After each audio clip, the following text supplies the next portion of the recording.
have tried to have run a half a mile probably beforehand, your heart rate would have been 170. Yep. Oh, no, I had times where when I first started trying to train to do a 5K, being that it's northern New Hampshire and I was trying to train in the middle of winter, I was doing them on treadmill. And on the treadmill, my heart rate was going over 200 beats a minute. And I was just like, that's not good. That's scary. But then I started seeing it come down, as I said. So the heart itself is something that all men over 40 need to take seriously. I mean, if there's something that kills men over 40, it's heart disease. Yep. Is the leading one. Why? Because we have inflammation from bad foods, bad lifestyles. We're not exercising the heart naturally through cardiovascular activity as much. It's the whole combination of the stress, the smoking, the drinking, whatever, all of it, right? But what's amazing is the body has this capacity to regenerate and heal. As we get older, it slows down. That's why those aches and pains, they stick around a little bit longer. It's harder to recover from workouts. These are facts of getting older, but the regenerative capacity stays. When Glenn, you started doing those workouts, although very hard and challenging at first, your fitness level went up dramatically. Your cardiovascular system responds very quickly. In fact, your cardiovascular system responds quicker than the muscles do. And so, Glenn, you got this new heart and some new energy. Keep on going. Tell us where it goes from there. One of the things I did was I set myself a goal probably about a month into the program. I said, if I've seen so many people doing couch to 5K and things like that, and I was like, they all say they're going to do a 5K, but they do the program and they never actually run the 5K. So I actually found a 5K in the area and paid the money to sign up for it, made it my goal. And even though, I think it was a week before the 5K, I went to do a training run, and I had to slow down to a walk a couple of times on the training run. But I said, I'm going to finish this one way or another. And so I went to this actual run about 20 minutes north of here, and I not only ran it, but I ran the entire thing and did it in 29 minutes. And I was like, that's just absolutely incredible. And I wasn't sure how the heck I'd done it. It was a nice flat one because we have a lot of rail trails in the area, and it was actually called a rail trail and ale, which they had me at that because at the end of the race, you got a beer and a glass to go with it. So that was kind of nice, but I couldn't believe that I ran it in that 29 minutes. So I said, hey, 29 minutes, that was pretty good. Let's see what I can do next time. And so I signed up for another one, and the next one I did it in 25 minutes. And I was like, whoa, I was hoping to take maybe 30 seconds off my time, and I just took, 4 minutes off of it. And so I just kept adding more of those. And then my wife, she actually regularly goes to a gym and there's a personal trainer there that works with her.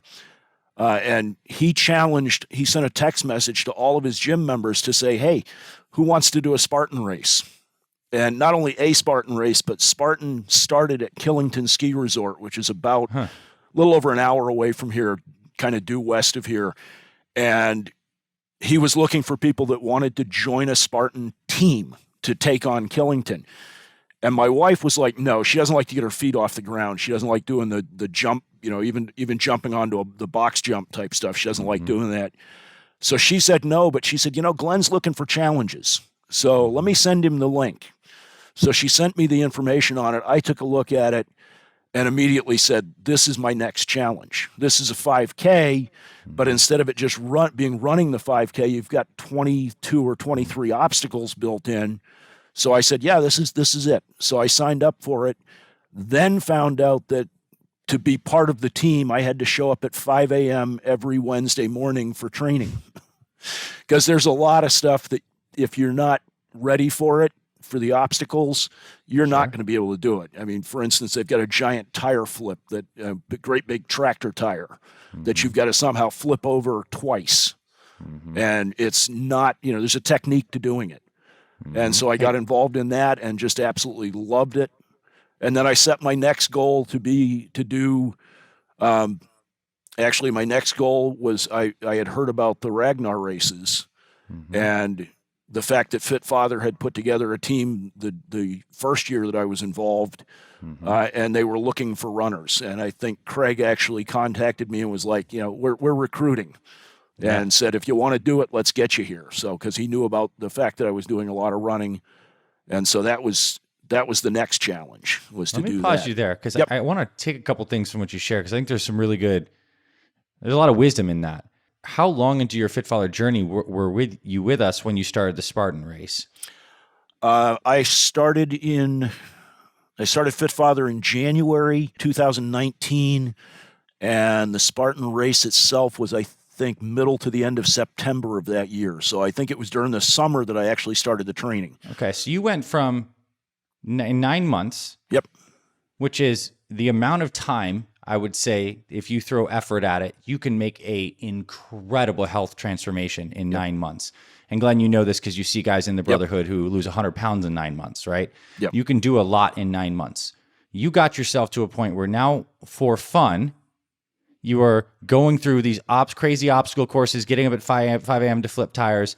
And I think it goes without saying that at this time, you were probably 56 or 56 at the time. Yep. You have renewed fire in your life. Oh, yeah. Which I thought you're supposed to be over the hill, Glenn. What happened? That's what I was told, is I was supposed to be over the hill. And I keep running into, I'm working in a school. It's kind of interesting because I'm back at the same school that I started my career at.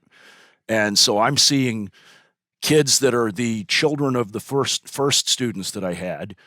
And some of the employees of the school are former students of mine.